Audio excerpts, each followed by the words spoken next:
All right, so I'll have everyone attention real quick. We're going to get started. Letting you know, as always, meeting's recorded, so everything you're saying will be on the internet. Yeah. I was also told that this is going to be a nice campaign ad for you guys, so you can throw this up somewhere. Take a snippet of it, all yours. Cool. Agenda, same as always. I'm just going to skip through this. I don't see a reason to go through it. So, hey, Bob, can I have you lead us in the pledge today? Pledge allegiance to the flag of the United States of America. United States of America and One nation under God, indivisible, with liberty and justice And for all. you remain standing real quick. We'll do the 4-way test in Rotary. So the things we think, say, and do first. Is it the truth? Is it fair to all concerned? Will it build goodwill and better friendships? Will it be beneficial to all concerned? Will it be fun? All right, be seated. All right, so we're going to do guest introductions real quick. I see some in the back who are not our guest speakers. So if anyone would like to be introducing them. Leslie, can you introduce them real quick? Oh, so our guests who are our hosts, we have Lindsay Scott, who is our Director of Philanthropy, Jenny Humane, who is our Communications Director, and then our speaker will be Marcie Riley, and I will introduce her. Cool, awesome. Online, I see we have Paulette, and we also, as members, we have Roger, Angie, Joanne, and Ann. So hi all. I have a guest. All right, so Hey, this wait. is that time we get the Rotary Minute. Got Kim today. Too bad. He's gonna take the stage. And I don't like public You speaking. just have to be able to be seen right there. You're perfect. I really don't. But I decided I'd do this on why I volunteer. So my dear daddy passed on when I was 12. I always remember how he volunteered at the VFW and for the Shriners and the Salvation Army. He set such a fantastic example for me. He taught me the importance of giving back. I started volunteering at a Bible camp in high school. I volunteered in college too. When I put Rich through law school, I volunteered with the Harvard Law Wives at the Boston Girls Detention Center. This was a frightening lockdown unit, but we gave the girls art classes and a lot of much needed attention. After we moved to California, I always served on the various PTAs. I was a Brownie leader and I helped Rich with Cub Scouts. I also helped him when he coached our 3 children in soccer, basketball, and baseball. Furthermore, I worked hard for the Junior League in San Francisco and Connecticut. I started a chapter of National Charity League in New Canaan, Connecticut.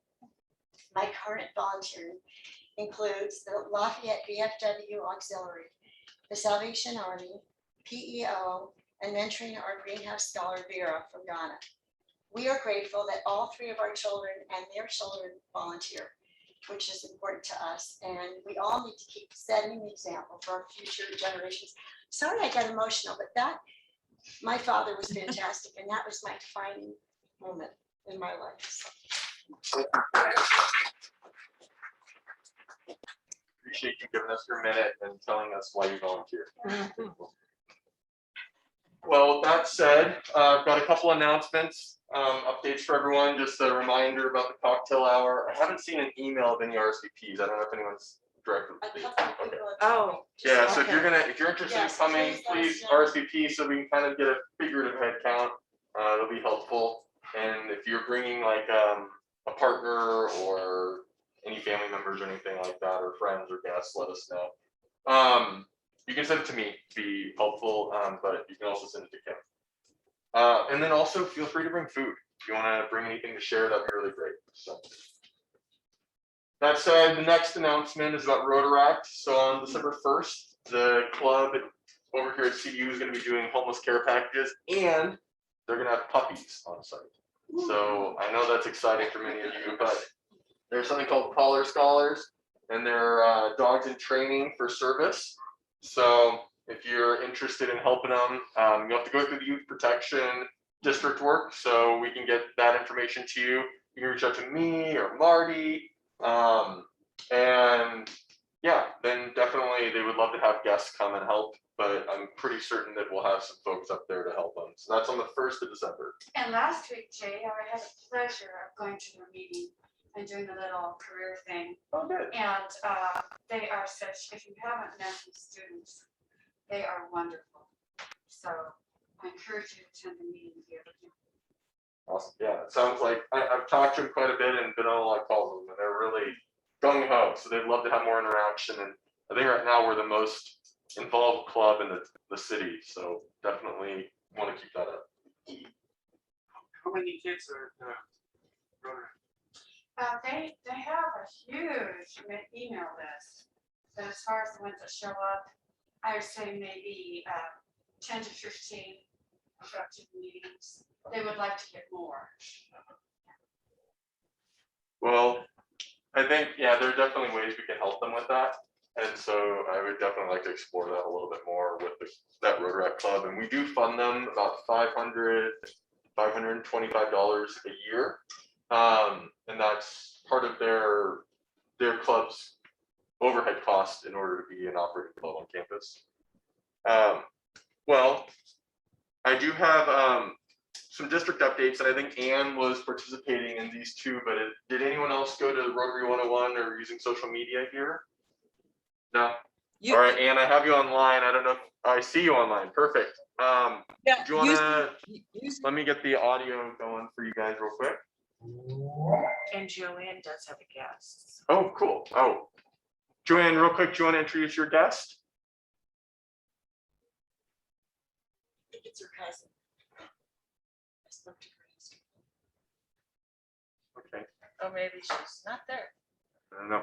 And you, if you want to unmic, if you want to tell us a little bit about Rotary 101 and the social media event, if you were able to attend, that'd be great. We have you on speaker here. We can hear Yeah, you. Joanne is there.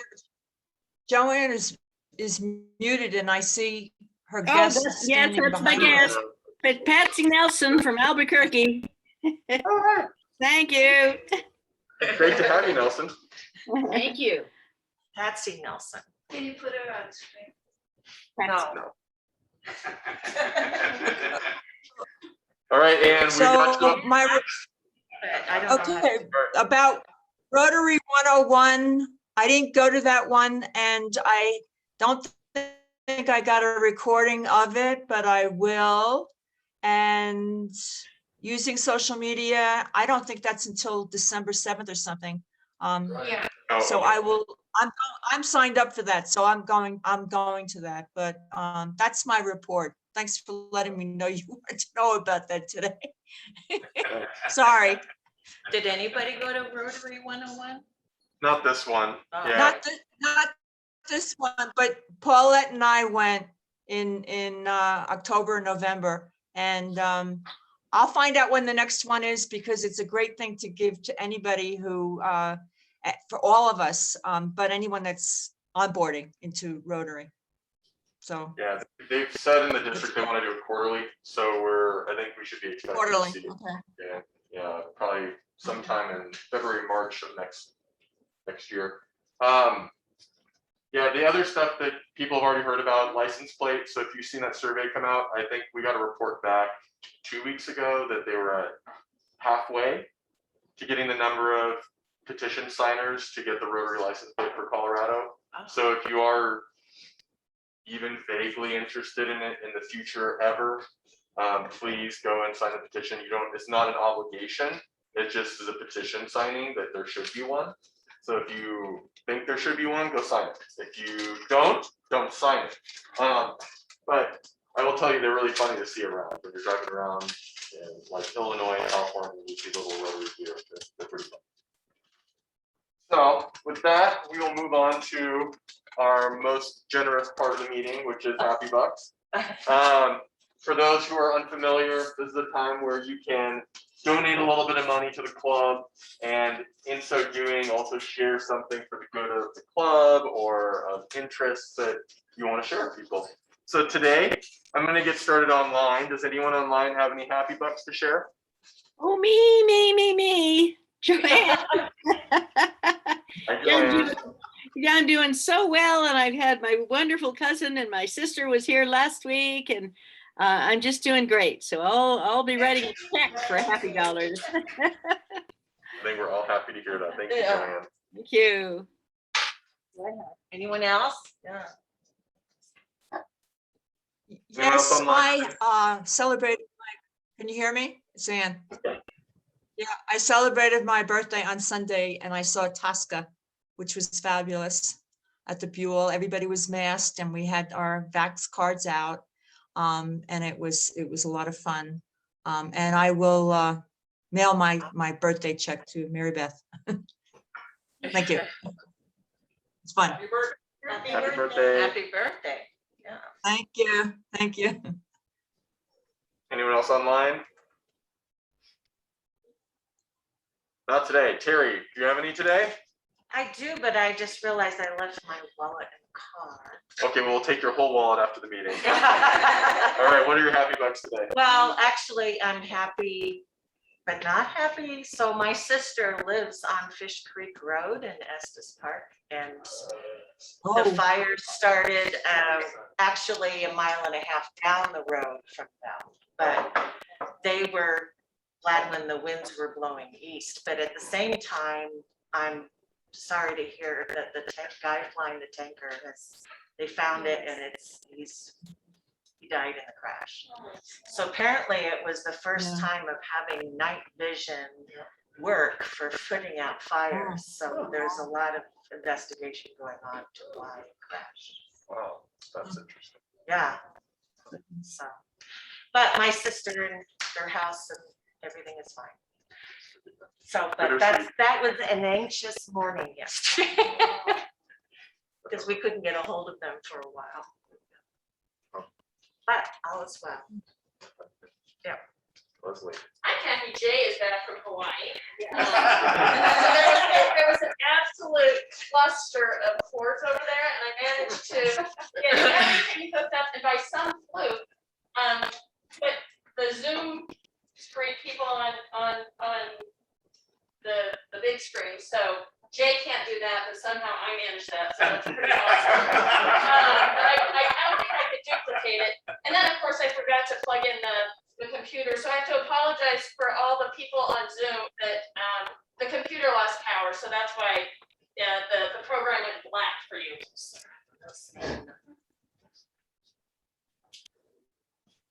I just want to do a quick shout out for Thanksgiving for folks, whatever you are doing. Hope you have a great day. And there are many, many things for us to be thankful for. I think with all the junk we surround us, sometimes we tend to forget that. So everybody have a good Thanksgiving. That's right, I'm happy we're not meeting next week. It's a good reminder. I'd like to also say what she said. To be grateful. We have a lot to be grateful for. The second thing is that it's your sister, a daughter-in-law. This is a fantastic exhibit. Whistler is that. My husband is not the art person in the family. He loved it. It was really good. I recommend that. So have Cowboys named you? This was more, questions. It was big, beautiful. Johnson or Sergeant. He loved it. I thought, wow. When we first got married, I didn't think I'd ever get the choice. It'd be very, very difficult if you loved it. I'm happy I'm driving to California for Thanksgiving. Oh, I thought at first I would drive because it'd be so much easier than flying, but then as it gets closer and closer, I'm quick. Oh, got 2 days there and 2 days back, and 3 days being there. And it's gonna be like, whoa, boy, it'd be so easy just to go to that road. Always take the shuttle with this guy over here. But I don't trust Joe's driving. oh, you got Bob's brothers. Don't skip Bob. Have you tried Amtrak? No. We are at an interesting stage of life. My brother, only sibling, lived in Albuquerque for 4 years, and Albuquerque is driving distance. He just moved back to New York State. And my wife and I look at each other and say, we'll probably never see them. Think about it, we don't like to fly, particularly my wife, she's not really not fly. And that's a different, I hadn't thought about that sort of stage of life, but it's coming, guys. It's what? Live that life. Well, it's kind of a sad one, you know, because when you collect things and you find out that some of your tools are so old, and I have a plier staple gun that Home Depot doesn't sell those staples anymore. Home Depot cannot get those staples anymore. And if I can't get them on Amazon, I have to buy a new staple gun because they don't make staples for them. I'm old. There's a tool library in Denver if you just want to borrow one for a day. Yeah. So mine, my youngest daughter, graduated from college in December, and she just got her first real adult job working at children's hospitals. So I'm Awesome. Great. Well, I will give a micro happy dollars, a sad dollars that I just got back from Hawaii, so that's always sad. And the happy dollar is that my wife decided to buy herself a Christmas present this year, so the onus is off on me. So I guess the downside of that is it was a very, very expensive present. What do you do? All right. With that said, we're on to program. I know.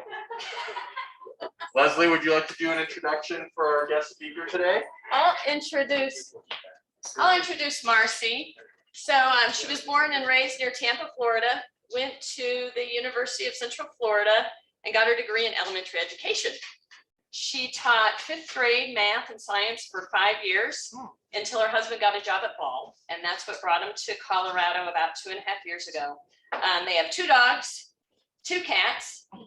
Like I said, she's the event and project coordinator for our philanthropy department. She was interested in the Humane Society of Boulder Valley's mission and being a contributing member to her new community. Her favorite part of the job is hearing the stories about pets and people who benefit from our services. So I was happy to learn a little bit about Marcie as well. So, and Marcie was evacuated because of the fire. So my 2 cats are here, so I am also benefiting from our services right now. So thank you for having me. I really appreciate you having me this morning. I hope to tell you a little bit, maybe some things that, people are telling me to take my mask off. Is that okay? Yes. Okay. I'm hoping that I tell you some things that you don't already know, and feel free to ask me some questions at the end if you have anything that you want to know more about. Lindsay, I think, is going to jump in case there's anything she wants to add. And also I told Leslie that she's welcome to jump in if there's anything she wants to add. But like Leslie said, I'm the Humane Society Philanthropy Event Project Coordinator. So what they look like now, I've been coordinating our events. I've been here for close to 2 years now. And our events have looked very different, but we're trying to shift back and see, just because of COVID and everything. It's been quite a year to have started at Hsbv. Oh yeah. So for anyone unfamiliar with our mission, it's the mission of the Humane Society of Boulder Valley to protect and enhance the lives of community animals by promoting healthy relationships between pets and people. So in everything we do, we're really just trying to promote those relationships. And ultimately with our services, we're trying to keep pets and people together. So a little bit about Hsbv, a little bit of history. We were founded in 1902, and we provide a safety net to animals in Boulder and Broomfield communities and beyond. We're a private nonprofit, so myself included, a lot of people will hear Humane Society and think that we're somehow affiliated with the national or local other humane societies in the area. We're actually not. So we're our own entity. We're a private nonprofit, and we rely on donations to provide the services that we provide to our community and beyond. And we are an open admission, socially conscious shelter, and we provide care to any animal who comes to our facility. And so a question that we get a lot is, what is socially conscious sheltering? And I think there's no better place to kind of explain that than the website for socially conscious sheltering itself. So I'm gonna just show you all a short little video that explains a little bit what that is.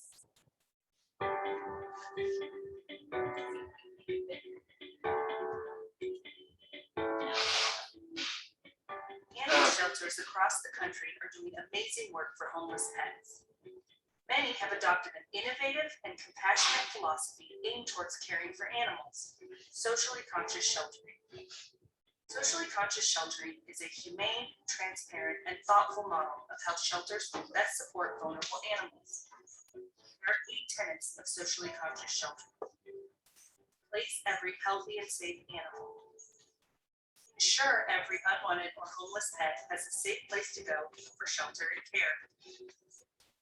Assess the medical and behavioral needs of homeless animals and ensure these needs are thoughtfully addressed. Align shelter policy with the needs of the community. Alleviate suffering and make appropriate euthanasia decisions. Enhance the human-animal bond through safe placements and post-adoption support. Consider the health, wellness, and safety of animals for each community when transferring animals. Foster a culture of transparency, ethical decision-making, mutual respect, continual learning, and collaboration. When we all work together, we can help the cats and dogs in our sheltering system thrive. Learn more about socially conscious sheltering at scsheltering.org. And so for anyone that's curious, this is linked to the website if you're curious to learn more about socially conscious sheltering. For those people online, you can click that link and it'll take you to a lot of different information on it. Or type it in, because they can't. Through video, they won't be able to click it. Oh, got it, right, yep. Sorry, there's a little bit of a delay. There we go. So how many animals do you think Hsbv impacts through its community services each year? So 3,000, 5,000, or 10,000? Raise your hand if you think it's 3,000. 5,000? 10,000. A lot of you were correct. So our services really extend beyond just adoption. So we impact more than 10,000 animals each year through shelter, veterinary, behavior, and our safety net services, which we're going to talk about what those safety net services are a little bit later. You can see some of the cute little animals that we've had come in recently. We get more than just cats and dogs. We get rats, ferrets, guinea pigs, birds, lots of different species that come through. And so our shelter and adoption program, this is the one that people are probably most familiar with. When people think about the Humane Society, and a lot of people, their connection to the Humane Society is our adoption and our shelter program. And so we're open 7 days a week. We get animals through guardian surrenders, stray pets, and transferred animals. And so close to 6,500 animals are at our shelter each year. And so on average, we get this question a lot too, how long do cats and dogs end up staying at our shelter? On average, 7 days for dogs, so about a week, and 9 days for cats, so just a little bit longer. And we have a live release rate of 94%. So more than 9 out of 10 animals are either placed in homes, or they're given to a rescue group to care for, or they're returned to their guardian if they were astray. And again, you can kind of see some of the cuties that we've had. And we recently did a big transfer. You may have seen it, a big transfer from Louisiana whenever they had the flooding, and they had a lot of animals that came in, and they were kind of dispersed amongst the local shelters. And so our transfer program, like I was saying, it's a pretty big part. So back in 2001, less than 10% of animals were transferred to Hsbv. And now it's closer to 40% in a given year. And so far, 2,100 animals have arrived at Hsbv from our transfer partners just this year. And many arrive in need of specialized veterinary and behavior care. And so we're going to talk a little bit about, that's one of the big reasons that animals are transferred to us, because we have the ability to care for all these animals with our veterinary clinic and also with our behavior center. Marcie, where do transfer animals come from? So we get a lot from New Mexico and Texas are two of the big ones that we get animals transferred in from. Did I leave any off? Oklahoma. I was gonna say. Oklahoma, Then, yeah. Indian reservations. Yes. We've got 2 dogs. Did you? One- And then locally, we do Texas as well, so for the Denver area. Sometimes we send animals to them too, if an animal's been here for a while, maybe we need a different audience, so transfer programs. And so our veterinary clinic, I have a question. oh, I'm sorry, go ahead. What about the 10% that's left over? What mentioned, were not transferred, or were not adopted? So if, Do you euthanize? yes, we do. So if we find that it's not in the animal's best care, their quality of life, the outlook isn't okay, then we do, that's kind of the distinction between socially conscious sheltering and some people thinking about no-kill shelters. So we do still euthanize. And so looking at our veterinary clinic, it provides leading edge care to 8,500 animals each year. And so we have kind of 2 different facets for that. We have our shelter medicine program, and then we actually have a public clinic that's open to the public that helps to fund our shelter medicine program that's caring for all of the animals that we have in our shelter.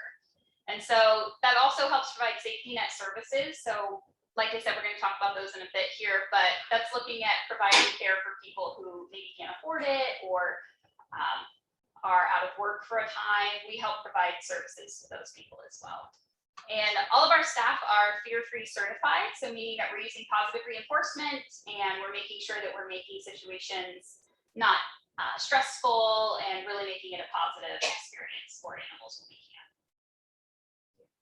Yeah, what would you ask us? She said she's going to talk a little more about that. Yeah. So I'm going to see if this will play for us. Hi, my name is Kat Burns. I'm the Director of Veterinary Services here at the Humane Society of Boulder Valley. I have the distinct pleasure of working with our shelter medicine team. And they provide critical care for thousands of volume up? On the TV. I'm Dr. Leslie Groshon. I'm the Chief Shelter Veterinarian, and I'm the here at the Humane Society of Boulder Valley. Here, Jay's going to turn it up so we can all hear it. It's kind of low. That's gonna be loud enough, I'm hopeful.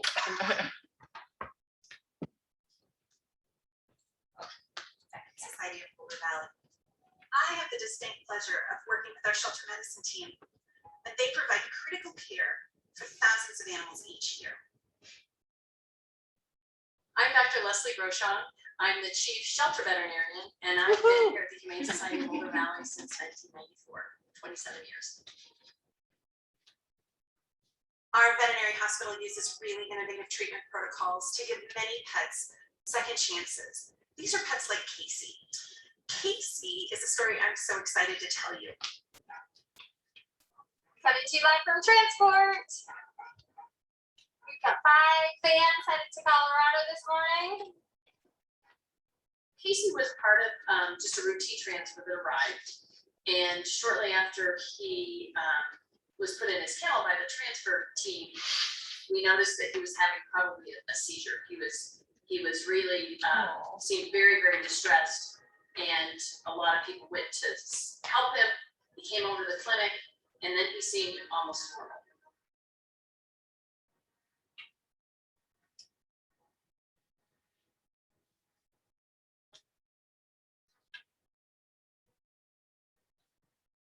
Really, he was just kind of a waddly mess, but adorable.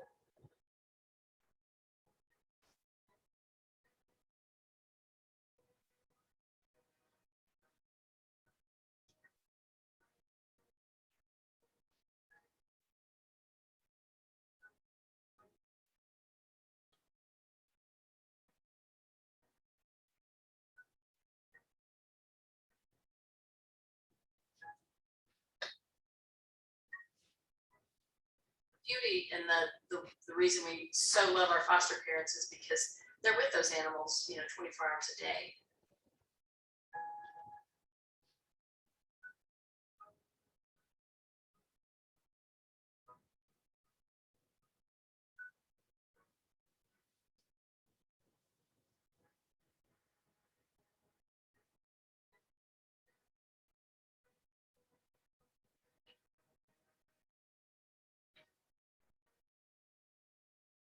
I think the feeling was, we didn't feel like there was anything that would change our plan to make him available for adoption.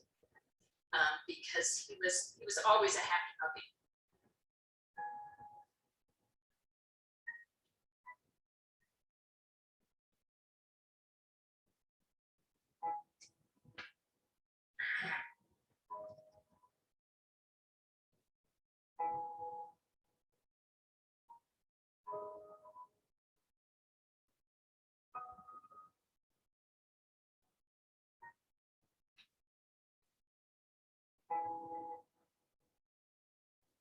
Casey isn't perfect, and he's never going to be, but somebody is going to love him dearly through the rest of his life. We're excited to have been a part of that.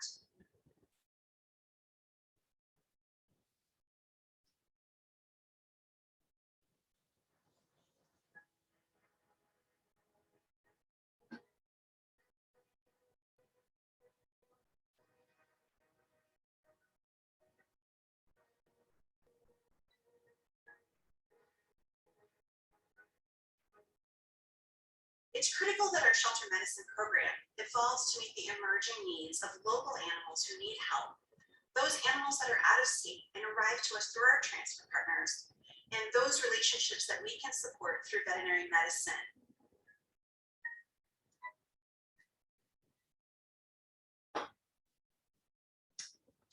And so going back to our mission, that one always seems to me, Casey was a sweet dog. But that's really what we're trying to do here, is using the funds to help a sweet puppy like Casey and all the other dogs and cats and animals that come through. We did a lot for that puppy and was able to get him adopted into a loving home. So that one's always happy.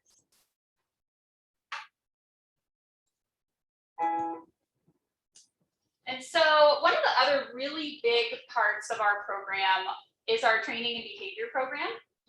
And so we have a behavior modification and training programs that are based on proven positive reinforcement models. And we provide that for more than 900 animals each year. So a lot of the shelter animals that come into our care, they may have separation anxiety, or they may just need extra training.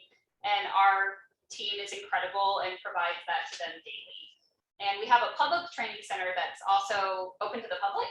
And we have group classes and private consultations. We have an adorable thing called Puppy Club, which is exactly what it sounds like. It's like puppy daycare, tiny, cute dogs that are socializing and getting those skills so that they can be happy and healthy adult dogs. And so here's those safety net services that I kept mentioning. So again, we're really trying to foster trust between pets and people, and some of the services that we provide help us do that.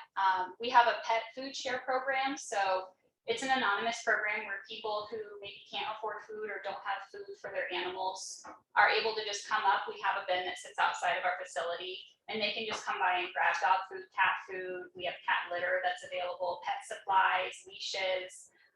Because we never want someone to have to relinquish their animal just because they can't afford to get them food for a day or a week or a month, however long it is. We also provide temporary cat housing. So like I said, my 2 cats are here currently because of the wildfires. That is something that we offer to the public. So we've posted it probably, I think, yesterday when it happened, very quickly, letting people know that we're a resource in the community where if they have to evacuate, that they don't have to leave their pets behind, because I know a lot of people feel like their pets are like their children and you wouldn't leave your children behind. So we're making sure that they're not having to make a tough choice like that.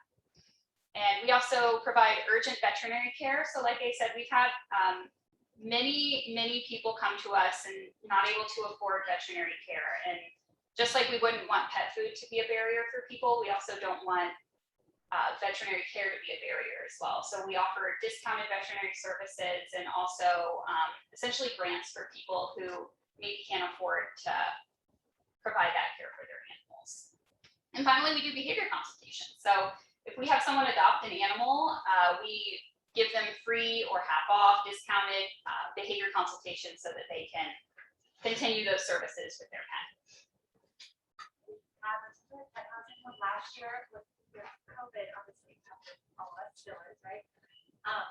We provided over 800 nights of boarding last year, free of charge for people who were been going through disaster, maybe they were housed temporarily, something going on in their life. So that has really grown as a service we provide. And I think about it from when this building's built. Dr. Rushok probably remembers before we doing any of that. But now it's many of the animals we're building are actually part of our safety net program because we want them to go back to their families. We don't want any more animals in the adoption program if we don't have to. Right? I'm Martina Spera, and I'm the Behavior and Health Manager, and I have been working at the shelter for 11 years. We're committed to offering compassionate solutions to pet guardians in our community when a temporary crisis or limited resources are barriers to retaining a pet. Last year was an incredibly difficult year, and our community relied on Hsbv for our resources to keep their relationships with their pets intact.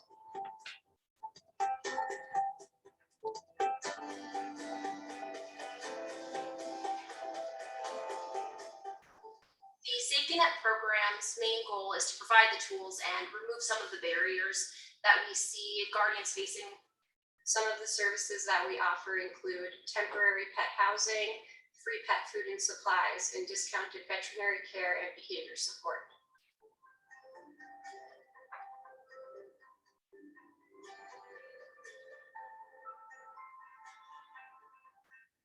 The last year, we spent a lot of dedicated time making sure that these services were easier to access and were more widely available to clients, especially going through COVID. So we've done a lot of things like make these services available through online services. We've translated these forms into Spanish to try to access other communities that might need help. We have also done things like make food share available outside of our building.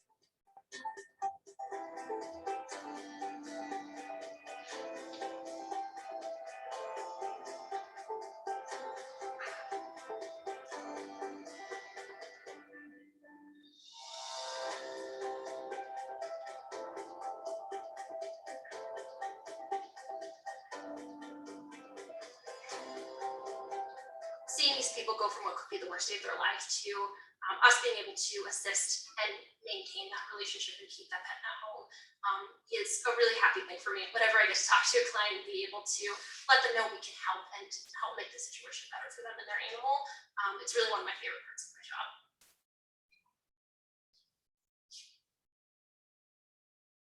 I'm Martina.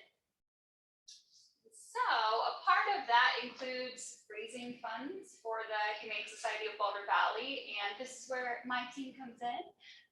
So we, like I said, are a private nonprofit, so we rely on donations, and that includes doing some fundraising throughout the year.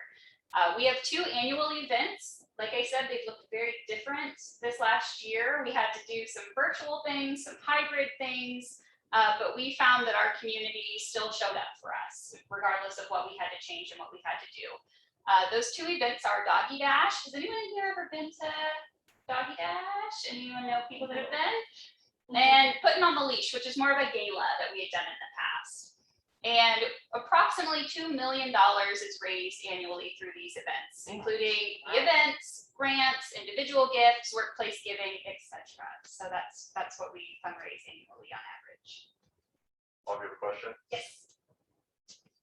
You have not affiliated with the National Humane Society. Correct. There must be a good reason. Can you briefly tell us, probably to pay them dues if you were a member of their group? I think that's true. I'm not, Lindsay, do you know what anymore? Yeah, and I love to chime in too. I think it's a really good question, and we get it a lot. I think when we are able to be our own private nonprofit, we can be really responsive and adaptive to the needs of our community. Whether, versus if we were a part of like the ASPCA or the Humane Society of the United States, we partner with them. So like the transfers and things like that, sometimes they're responding on a national level. They'll reach out to us if they need help. But it allows us to really be nimble and to have our own mission. And I think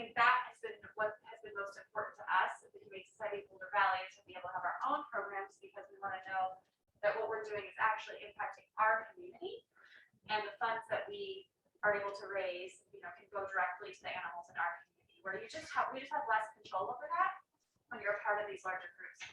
And that's not to say that they don't do good work. I think they have their own missions and, they direct their resources just differently than us. But I think for being a community, it's been important for us to be able to deliver our mission in our community. And so that's why we have remained a private nonprofit. We're seeing a lot of merging and acquiring happening in animal welfare. I think a lot of nonprofits probably experience this too. So there's becoming more regional alliances, if that makes sense. So who knows if that's a part of the future for Hsbv, but for now we're really focused on our community. Does that make sense? Great. And I think ASPCA and the Humane Society in the United States, they're more of an advocacy, almost, they're not, a lot of their funds aren't going directly to help an individual animal, but they got a lot that is for awareness of them. Yeah. So. Yeah, we don't do that one because that's more lobbying. They do lobbying, and it's not the hands-on with the dogs. And that's why we love this one. It makes a lot of difference in the work when you're actually working with animals.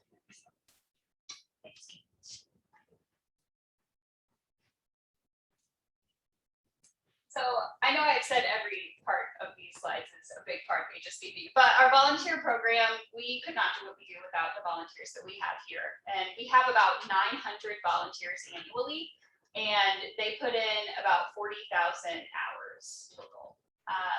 30,000 plus miles walked. As Leslie was talking, I saw someone out walking a dog right out there. So they are really the ones that are keeping the machine running down there. They are putting in hours, whether it's snowing, whether it's raining, whether it's a holiday.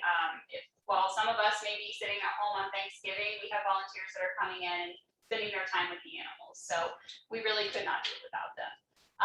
We get help in all of our programs and services. So we have animal care team members. Pets and Pals is where we have children that can come in with their parents depending on age, and they can help. We have corporate engagement, so we'll have some businesses that want to come in and volunteer. And we also have our foster care program. So like in Casey's case, they put him into a foster family, and that's a really, really big part of our programs is finding foster families and making sure that we're able to have some animals go into foster families if they need.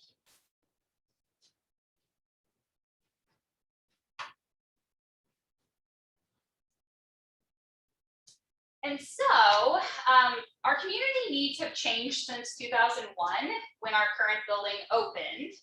And we needed to reconfigure and expand our veterinary clinic to meet the needs for incoming shelter animals and our safety net patients.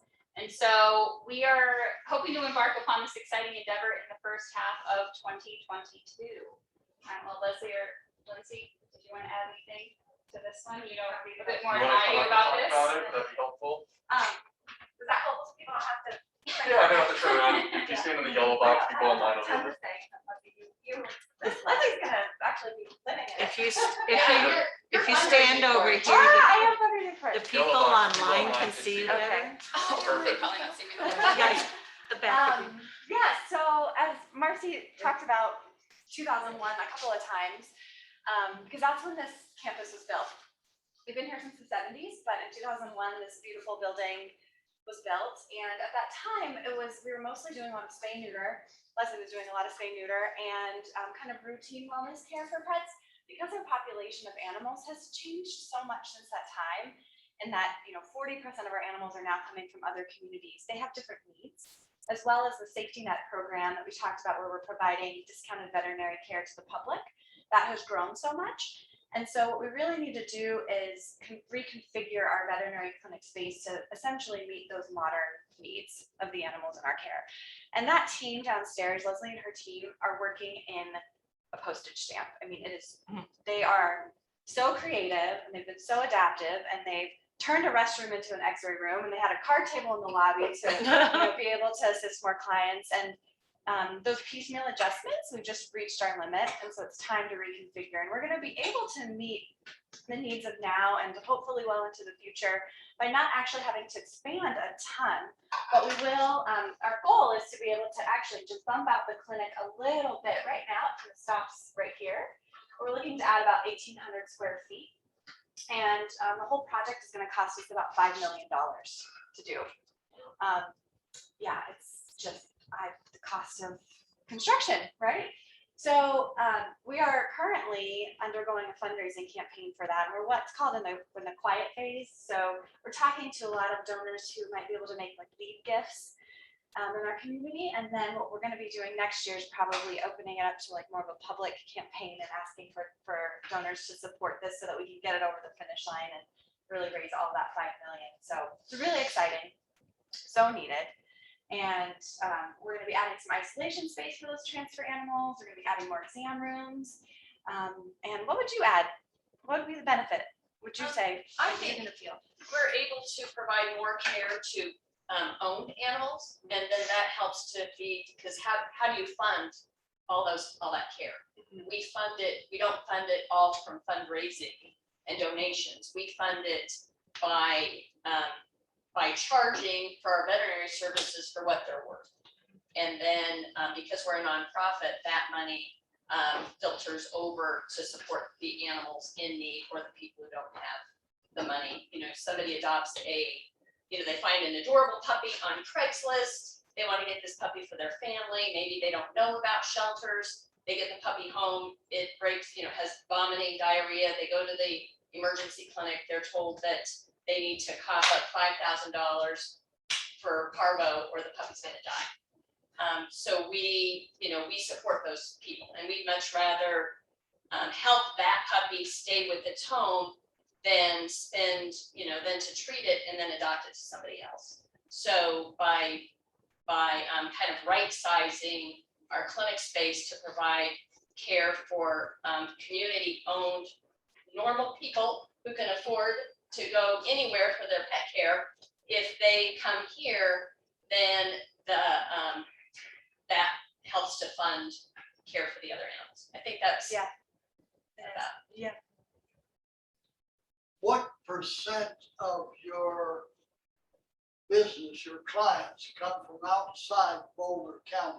Good question. The majority are here. So it's about 15% of our overall that actually are outside of our service area. So we do serve Broomfield and Boulder County. So when I say service area, I mean Broomfield and Boulder. And then the remainders kind of come from, Denver. We have people coming from Cheyenne sometimes, as far north as Cheyenne, and then northern Colorado. And we are the only facility in our service area who provides that subsidized veterinary care. And Jen actually thought we might be the only one in northern Colorado actually doing that now, because there used to be a couple, but sometimes they aren't able to stay open. So we have people, especially in the safety net services that we're talking about, that are coming from a great distance sometimes to utilize those services because they hear about it. And also can you talk about animal control and those contracts and how we fit into that? Yeah. So we receive a little tiny bit of funding from the municipalities in Boulder and Broomfield counties, because we are considered what they call their impound facility. If they find a stray animal or an injured animal, you see in Lafayette, Erie, some of those places, there'll be animal control, or the police department will pick up animals. They bring them to us. We also will house animals that have been, that they're maybe are involved in a case of cruelty or neglect and are going through some court proceedings. Those animals are housed here as well. So we're the only shelter. Broomfield has a temporary kind of holding facility for stray animals that they're able to keep them out for a couple of days, but it's not a shelter. So then they come here. So we get, like I said, a very tiny amount from each of those cities or counties, or just really cities is what it is. Because I think it's Erie, Louisville, Lafayette. Who am I forgetting? Boulder, of course. Superior. Thank you. Niwot. Did I say Niwot?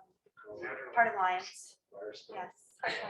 Those normally go to Longmont. So there's Belmont does have a humane society. But many people do choose to bring their animals to us, because they don't have to go somewhere else, of course, they can come here. But as Leslie said, animal control are required to bring animals in our service area to us. So how much of the funds that you get, the input of money, Yeah, comes from Boulder and Broomfield? you have a good, as good question. opposed to Yeah. Outside. Yeah, I don't know the exact percentage, but it's very, very, very high. I would say 90% of our funds are from Boulder or Broomfield counties, and most of it's Boulder County. I don't think a lot of people know that we serve Broomfield, and we're trying to get the word out about that more. They're kind of an in-between. Sometimes they'll go down to Denver, or there's a shelter in Golden, and sometimes so. But it's the majority of our funds come from right here in our community. People like you and me who say, I care and I want to help. Yeah, good question. So I have two questions. One Yeah. is, as a public health practitioner, what have you seen are the impacts of COVID on the animal population, and maybe more specifically even in animals? Because it sounds like we're starting to see more reservoir of COVID, as a virus within the community of animals right now. It's interesting. You want to answer that one? And that's a good question, because I talked to Jason earlier about that. So there really isn't transmission of COVID from people to pets. Early on, there was a concern of maybe somebody getting it from a pug or a dog or a cat. But really, the biggest impact is people giving it to the large cats at zoos. So 3 snow leopards died at the Lincoln Zoo in Nebraska because they got COVID. 2 Sumatra tigers were infected from COVID.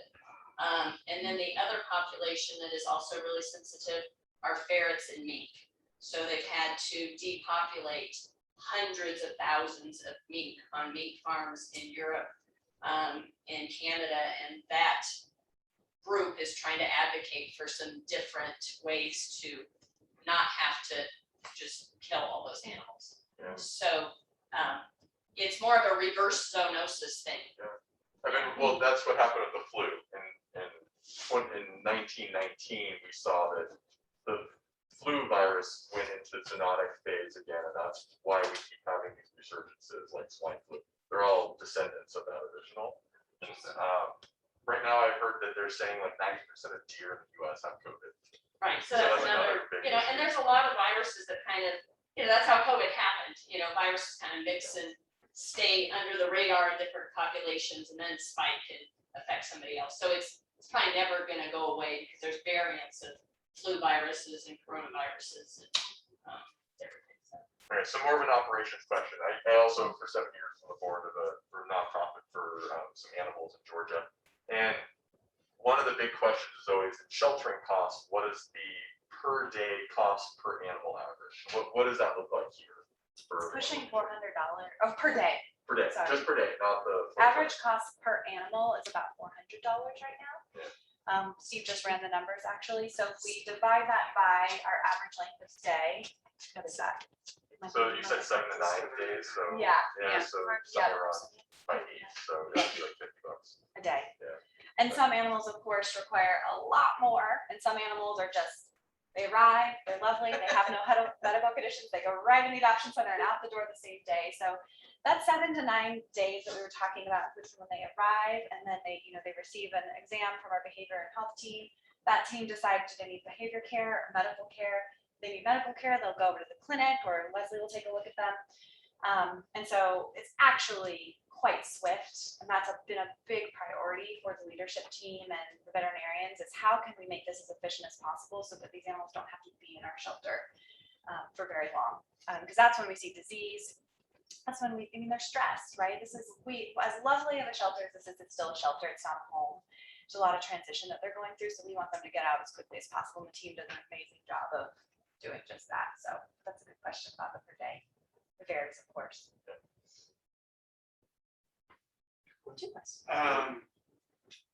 So a lot of the homeless youth in town that we see at detention homes have pets. Yeah. You provide services to those pets when needed, and the kids can't come into detention homes with a pet? So that pet has to go someplace Sure. if they're gonna provide the service and the security Yeah. for the individual. Yeah. Especially girls. Do Yeah. you provide services for those animals, and can the kids, how do they connect with your services? that's Yeah, so available? there are a few organizations that are providing care for homeless people. You specifically, I don't know if there's another organization, but that program that I was talking, Marcie was talking about the safety net services. We can provide temporary shelter if a service that somebody is seeking won't allow them to bring their pets, because we don't want them not being able to bring their pet or them being worried about what's going to happen to their pet be a barrier to them getting access to those services. So attention homes is an interesting one because we do work with EFA regularly as well as the Safe House. And we have kind of formal contractual partnerships with them where if somebody's entering into those services, those animals can stay with us for, it's often 8 to 12 weeks. We often make extensions. I don't know about attention homes specifically, but if somebody did need help, we would want them to contact our safety net team here. And then there's the animal control is often out taking food and supplies from us here, and they bring those supplies to people out in the community. So they have really tried hard to build relationships with homeless people in our community so that they're trusted. If you see an animal control vehicle coming, it's not that they're going to take your dog, it's that we're actually bringing you things. So that you'll see animal protection vehicles driving around. They're part of the police department, but we work really closely with them, of course. And then who is the group that sometimes does the vaccine clinics for homeless people what is their name? It's Another group. It's out of Fort Collins. Yes. So it's Street Dog Coalition. Street Dog Coalition. Yes, that's what it is. So there's another organization that will travel to different communities and do kind of pop-up clinics to provide services to people who don't have homes. But attention homes is an interesting one, and I'm actually going to ask about it because I think that might be a gap for us, and it might be an interesting group for us to really get connected with, so that similar to how we work with EFA and the Safe House, we could help if somebody goes to attention homes and has a pet and doesn't have anyone to care for it. So I'm glad you brought that up. Hey, Bob, I'm gonna have to cut you short. Maybe we'll ask right after the meeting. Great. We are running out of time, but Good questions. yeah. I've noticed that Roger's had his dog on his lap while he's been Ah. watching Gotta keep the dogs involved. this. That's So, right. They're smart. wonderful. Or is it a cat? I can't tell. Well, It's a cat, sorry. well, Marcie, before you And I leave, have one more. we've got tons of them. I Oh, you mean, want to give an? yeah, so the other two can share another one. We've got tons of them. So, okay. Well, Marcie, thank you for coming and presenting to us today. We very much appreciate your time and the information you've given us, and it'll be helpful for us to spread the word on the services you all have. And thanks for answering questions, everyone. So, as a token of appreciation, you now have the whole world, and you can keep on your desk and think about the time that you're here with us. And we'll be happy to send you guys the video files from today too, so you can use it for your own purposes. So, and for you, we have one up here as well, so you can grab it. And thank you very much. We appreciate you. All right, well, with that, I know that we're a few minutes over, but we had some great questions and great answers. And it's Wednesday's Rotary. Thank you. As a side note for everyone, what's that? No Rotary. No Rotary next week. No Rotary next week. Everyone online. We'll send an email that reminds people that. Absolutely. Cool. Yeah, absolutely. Thank you.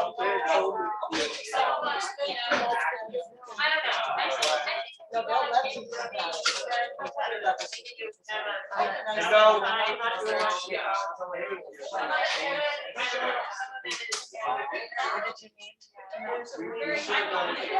No.